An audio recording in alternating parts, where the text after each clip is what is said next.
Hope Community Church in Surrey, BC began with a handful of people who had a vision for a welcoming church that would embody Christ's love for the city.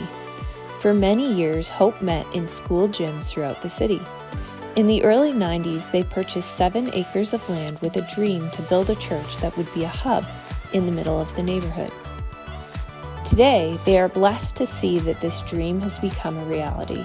With many days of annual rainfall, the church acts as a place where people can enjoy physical activity away from the rain. Being part of Hope is getting to know all kinds of people from all kinds of backgrounds and being church together. And new people who have never heard the gospel, getting to hear the gospel, and doing life together with a whole variety of people that reflect the community we live in. And so when we planned the building, then we planned it with the community in mind. It's welcoming. Little big open spaces. We wanted a building that would be used 7 days a week. We wanted it for our use, but we wanted it also for the use of the community. It's creating a diverse bunch of stepping stones. You know, like we have a preschool, all right, so that connects a certain group. Out of that preschool, we've had people come to various things we do. We have Tot Romp and Story Time, which are for little kids. Mostly community people coming to it. With that in mind, then we thought, well, we can include pickleball, volleyball. So our sanctuary is sanctuary/gym.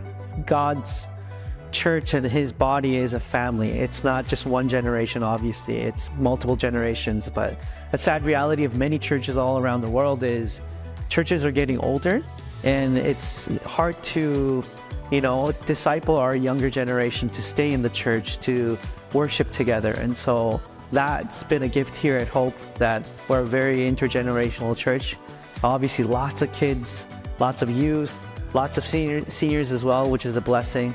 And also, I lead the young adults ministry, and so we have a lot of young adults. And a lot of churches might say, okay, well, we're going to just do it for our own people. There's a lot of value in that too.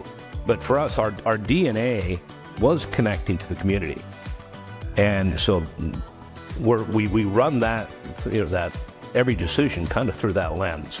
This past summer, we do an annual church camp out. There, it was great to see everyone and different cultures and how they camp, because that's very different. For example, Koreans go camping for the food. It's all about the food. Whereas some of our, quote-unquote Western families, they're there for the activities.